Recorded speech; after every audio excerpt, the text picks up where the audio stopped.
भारत में एक उच्च गुणवत्ता वाली परिवर्तन की बहुत सख्त जरूरत है. India needs a qualitative change. BRS will be the agent of change. हम अपने शुरुआत महाराष्ट्र राज्य से किए हैं. आगे मध्य प्रदेश, छत्तीसगढ़, उत्तर प्रदेश, हरियाणा, पंजाब में अभी नेक्स्ट कदम में जा रहे हैं, कोई हफ्ता 10 दिन के बाद.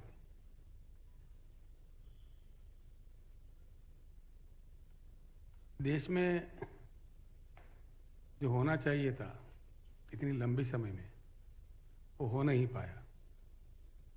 ये कड़वी हकीकत है, सच है. और जो आज भी जो हो रहे हैं वो भी सही दिशा में नहीं है. सभी तबके के लोग, सभी विभाग के लोग भी नाराज हैं. ज्यादा से ज्यादा लोग. अभी की आज की स्थिति अगर देश की देखें तो पूरी इकोनॉमी टाल मटोल हो गई है. निर्यात ऑलमोस्ट क्लोजर पे आ रहा है.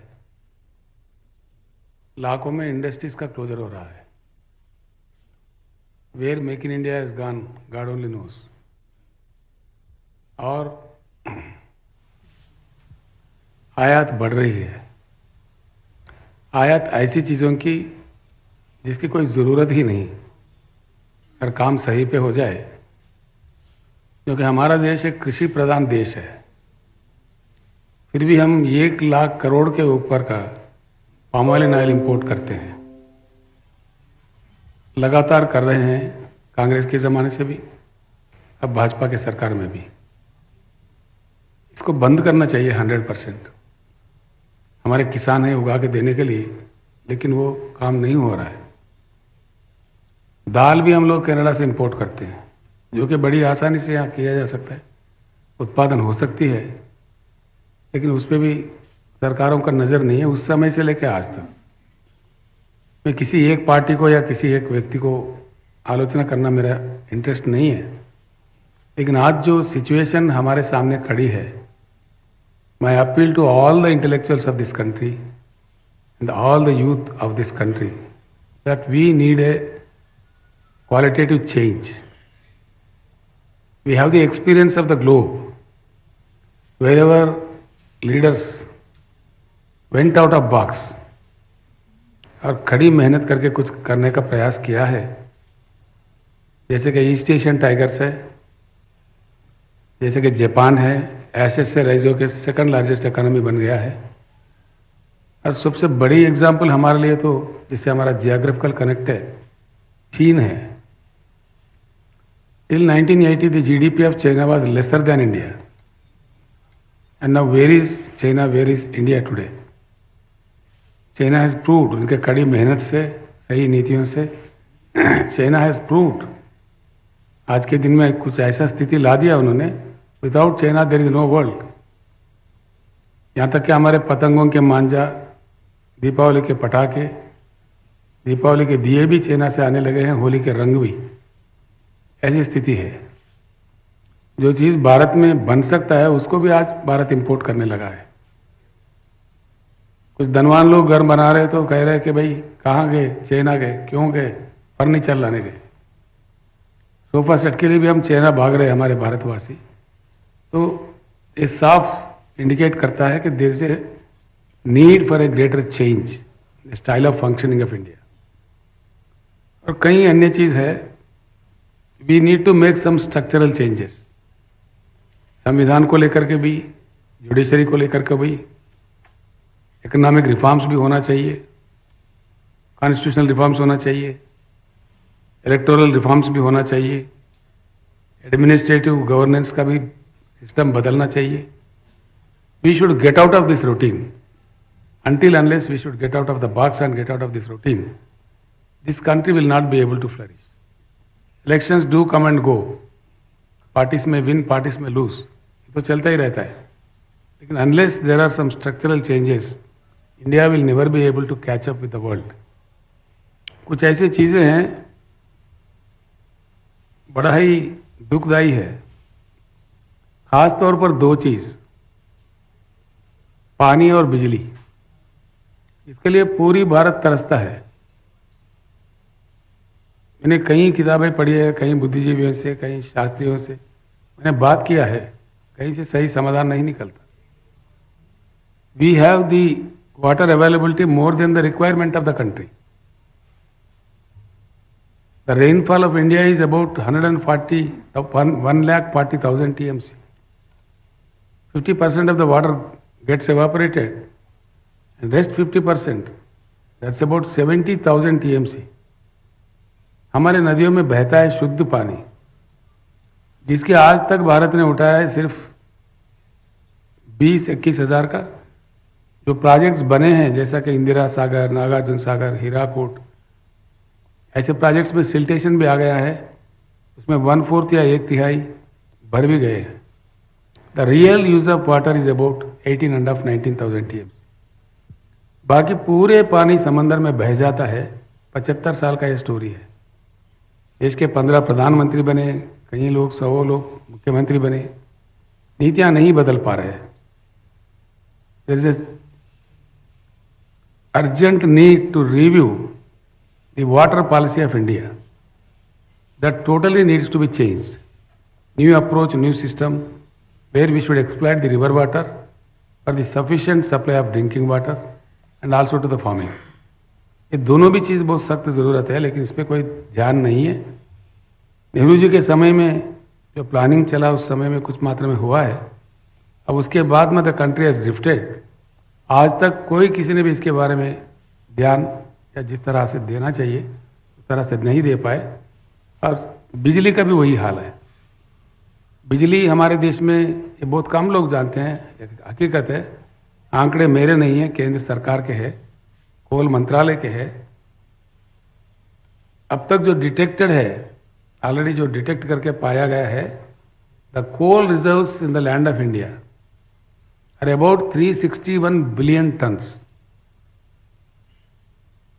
जो कि थर्मल पावर, जो फर्म पावर होता है, पावर तो 5-6 किस्म का है, लेकिन फर्म पावर सिर्फ 1-2 ही होते हैं।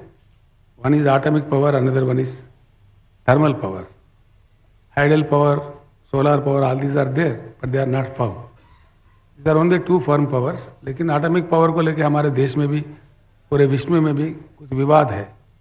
चेरनोबिल के विस्फोटन जो रशिया में हुआ है, उसके बाद में काफी विवाद है। But thermal power has the global acceptance. इसमें सुपर क्रिटिकल आ गए हैं अभी, जो लेस पोल्यूटेड है, वो चीज पूरी दुनिया में चलता है। और जो कोयला हमारे पास उपलब्ध है पूरे देश में, विस्तार भंडार 361 बिलियन टन, इसको सही संतुलित करके हाइडल, सोलर और थर्मल पावर को संतुलित करके यूज करे। The existing coal reserves already which have been already detected, और आगे भी है, लेकिन जो पाया गया है वो 150 साल तक के लिए पूरे भारत को 24 घंटा उच्च गुणवत्ता वाली पावर देने के लिए पर्याप्त है। ये मेरे नहीं है बात, ये शास्त्रज्ञों की बात है, एक्सपर्ट्स की बात है, मैंने उनसे चर्चा की है, लेकिन इसकी तरफ पे कोई ध्यान नहीं है। ये पूरी दुर्भाग्यपूर्ण बात है। इसमें भी बदलाव आना चाहिए। The total water policy of India needs to be changed unless we change that. अब देखिए, मैं इसलिए कह रहा हूं, I am telling this with a responsibility. Why water wars in India? It is hard to understand. Ravi सतलेज के लिए 3 राज्य लड़ते हैं, पंजाब, हरियाणा और राजस्थान। महानदी को लेकर 3 राज्य लड़ते हैं, मध्य प्रदेश और उड़ीसा, छत्तीसगढ़, इन तीनों में लड़ाई है। कावेरी को लेकर मद्रास में और कर्नाटक में लड़ाई है। कृष्णा गोदावरी को लेकर महाराष्ट्र, कर्नाटका, तेलंगाना और आंध्रा, इन लोगों के बीच में लड़ाई है। राज्यों को क्यों लड़वा रहे हैं? पानी नहीं है ये बात नहीं है, पानी पर्याप्त है। इस प्रकार से लेना है, पानी ले सकते हैं। मोर देन, पानी सरप्लस है। We have about 41 crores of cultivable land in India, which is more than America and more than China. पूरे दुनिया में हमारा फूड प्रोसेसिंग करके हमारे खाना जा सकता है, लेकिन unfortunately we are eating McDonald burgers and McDonald pizzas, which is quite unfortunate. ये बात बदलना चाहिए। भारत का खाना बाहर जाना चाहिए, फूड प्रोसेसिंग इंडस्ट्री का बढ़ावा देना चाहिए, वो नहीं हो रहा है। हर जगह हर तहसील में लग सकते हैं फूड प्रोसेसिंग यूनिट, इसमें करोड़ों करोड़ों युवा को नौकरी भी मिल सकता है, लेकिन इसके तरफ भी कोई ध्यान नहीं है। This is why we feel that it needs to be changed in toto. Change should be radical. ऐसा वैसा चेंज से नहीं होगा, इसको मूल रूप से चेंज करना पड़ेगा। Power policy also needs to be a change. A new water policy, a new power policy should be drafted for the country. Then only we will be able to address the shortages and the problem in these two issues. और दूसरी चीज भी है, हम अपने राजधानी में जाते हैं दिल्ली, कभी कभी आधा घंटा कभी 45 मिनट भी चक्कर लगाना पड़ता है। We are hovering in the air. आप सभी लोग जानते हैं बिकॉज ऑफ ट्रैफिक कंजेशन। कहीं जाइए आप, हमारे एयरपोर्ट्स में इंफ्रास्ट्रक्चर ठीक नहीं है, इस प्रकार का एक्सपेंशन होना चाहिए, नहीं होता है। हमारा रोड में काफ़ी इम्प्रूवमेंट होना चाहिए, जो नहीं हो रहा है, नहीं हो पा रहा है। और हमारे रेलगाड़ियाँ जो चलते हैं, सेकंड लार्जेस्ट रेलवे है हमारे पास। ये बड़ी अजीब बात है, किसी एक में भी परफेक्ट इंफ्रास्ट्रक्चर नहीं है इतने साल के बाद भी। काफ़ी दुखदायी बात है। पानी का मैं ख़त्म कर लूँ, आपको शीट सप्लाई किए हैं। देर आर अबाउट 13 कंट्रीज का ये शीट है, इसमें साफ डिटेल्स है। एक्चुअली होता यह है, पानी कहीं भी किसी फैक्ट्री में नहीं बनता। पानी बहुत अनमोल चीज होती है, मानव उसको तैयार नहीं कर सकते। जो आता है प्रकृति देती है, उसको बड़ा संभाल के यूज करना चाहिए। हमारा देश बाढ़ से भी प्रभावित है, सूखा से भी प्रभावित है। आधा बिहार तो डूबा हुआ रहता है हर साल, आधा सूखे में रहता है, और कई जगह देश में अकाल सकाल होते ही रहते हैं। ये हमारे अनुभव है। जो पानी की उपलब्धि है, जो प्रकृति भगवान ने दे रखा है, उसको सही तरीके से इस्तेमाल करें। देखिए, एक छोटा सा देश है जिम्बाब्वे, इनके पास एक रिजर्वायर है 6533 टीएमसी, इसका मैंने आपको दिया है details, you can see it later on. ऐसे ही रूस में है अंगारा, वहाँ पे 5968 टीएमसी का डैम्स है। कनाडा में, अमेरिका में होवर डैम है।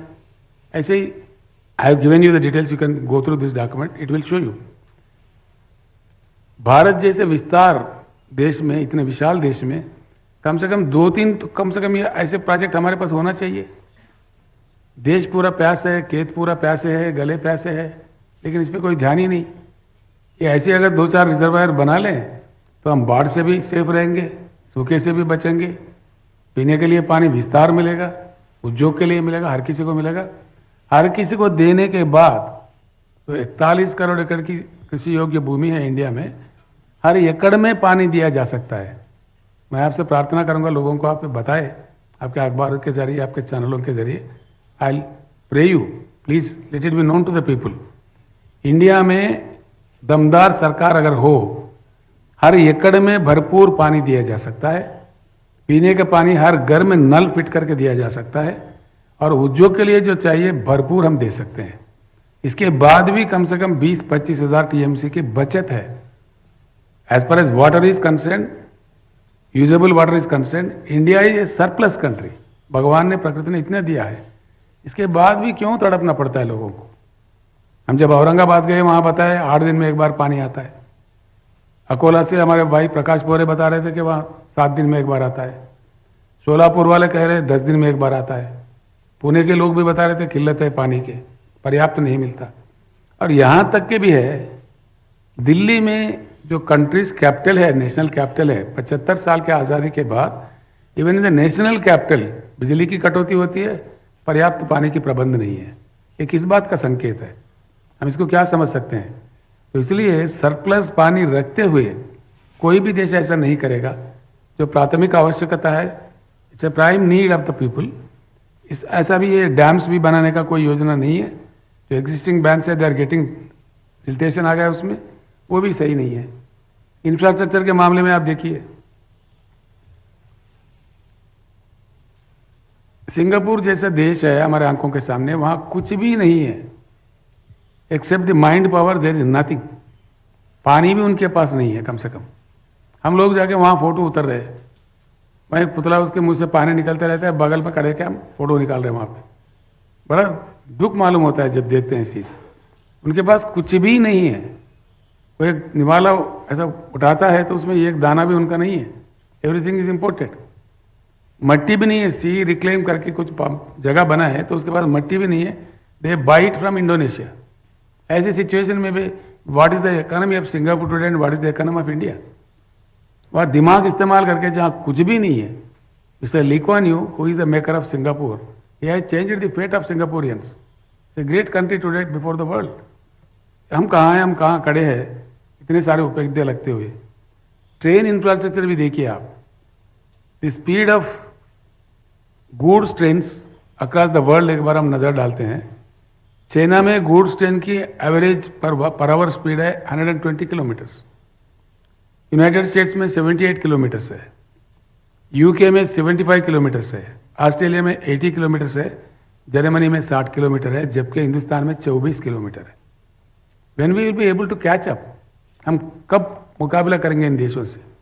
कब आगे बढ़ेंगे? इतना विशाल देश, इतना विशाल population.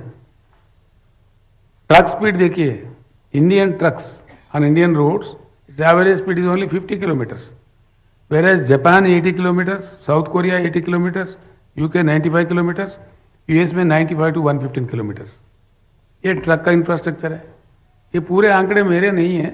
This is all given by government of India and the international figures. हर चीज में हमारा रैंक गिरता जा रहा है। ह्यूमन इंडेक्स डेवलपमेंट में देखिए, पर कैपिटा पावर यूज में देखिए, पर कैपिटा पावर यूज में भारत का रैंक है 104। तो कहाँ है? भूटान भी हमसे ज्यादा है पर कैपिटा पावर यूटिलाइजेशन में। तो हम कहाँ खड़े हैं? और ये ऐसे ही चलते रहे तो कुछ होने वाला नहीं है। और सिंगापुर का एक बड़ा अजीब बात है, सिंगापुर का एक ही पोर्ट है। Singapore perimeter is only 193 kilometres. वो एक आइलैंड है, हम जानते हैं, जो कंटेनर्स हैंडल करते हैं। चाइना में 37.3 लाख कंटेनर्स, 37.3 है। इंडिया में 25.7 है। चाइना है, सॉरी, सिंगापुर का 37.3 है। China up to 210 lakh containers का हैंडल करते हैं। Whereas our Indian coast is about 7.5 to 8,000 kilometres. यानी कि वो इंफ्रास्ट्रक्चर में हम सही नहीं है। इतना विस्तार हमारा तट इलाके है, तटवर्ती कई राज्य है पूरे भारत में, वो भी सही नहीं है। हर चीज में आप किसी भी चीज देखिए, पोर्ट्स में देखिए, एयर इंफ्रास्ट्रक्चर देखिए, सड़क इंफ्रास्ट्रक्चर देखिए, रेल इंफ्रास्ट्रक्चर देखिए, तो इसमें कंप्लीटली हमारे को, ये तो कोल इंडिया का है। You look at everything, we are going down. Forex is totally going down and down.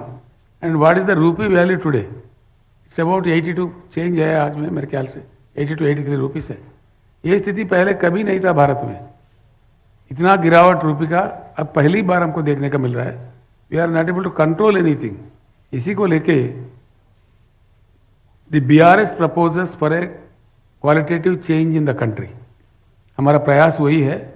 पूरी भारत में हम अपना प्रयास जारी रखेंगे, हम आगे बढ़ेंगे और इस प्रकार का उच्च गुणवत्ता वाली परिवर्तन का पूरी प्रयास करने का हम आगे बढ़ रहे हैं। रिफॉर्म एजेंडा भी मैंने आपको बता दिया। It's about economic reforms, constitutional reforms, electoral reforms, judicial reforms and administrative reforms and governance में रिफॉर्म्स। तो ये मैंने दिया है आपको विस्तार में, आप देख सकते हैं।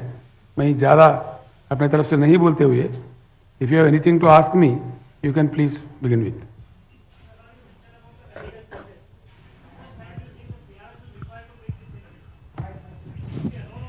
You can use, please, mic, You can use the mic. Mr. Rao, you mentioned about bringing about radical changes. What do you think will be the timeline for the BRS to make these changes? And will it There is no timeline for this. It's a long way to go. We know it very well. Will it be alone or will it partner with someone else at the national level? Definitely 100% it will happen, because wherever changes happen, there only things are going in the right way. India also needs to change. It may take some little time. हम कोई हरी में नहीं है। इतनी बड़ी चीज को लेके आज में हो जाए, कल में हो जाए, परसों में हो जाए, हम ऐसा नहीं सोचते। जब भी हो जाए, लेकिन हो जाए, हुए तक बीआरएस इस बात को नहीं छोड़ेगा, इसका करते ही रहेगा। सर, आपने कहा कि दमदार सरकार चाहिए ये सब विजन लाने के लिए।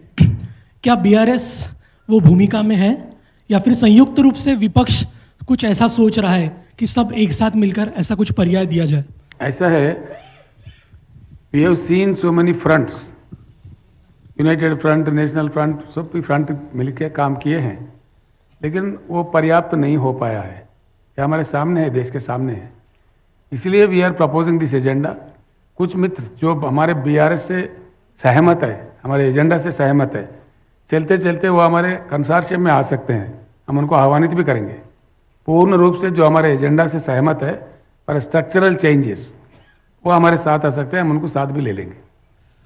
Mr. Chief Minister, what do you think about forging an alliance with other parties apart from Political? BJP?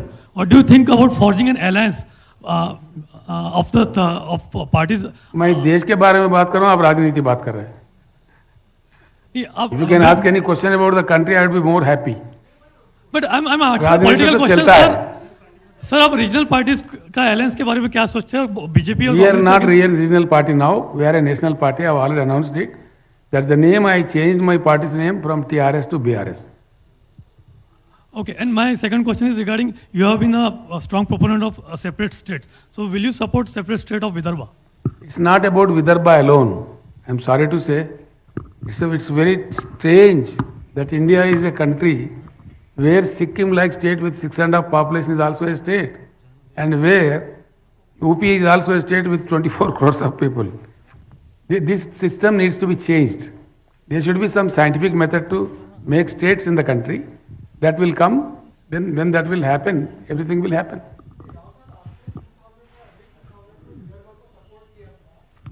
बिल्कुल किया था, उसमें शेक क्यों कर रहे हैं आप? तेलंगाना बनने के बाद में आपने भैया विदर्भ बिल्कुल का किया था, नाम नहीं लिया। मैंने यहाँ पे सभा भी संबोधित की थी।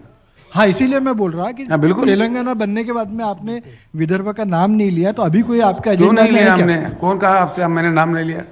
कहीं बोल ही नहीं रहे, आ ही नहीं रहे आप विदर्भ में कभी। अभी पहली बार आपका एंट्री हुआ है, ऐसा मैंने पॉलिटिकल। आपको सीधा बता दिया, भारत में ही एक अजीब स्थिति है राज्य बनाने के सिस्टम को लेकर।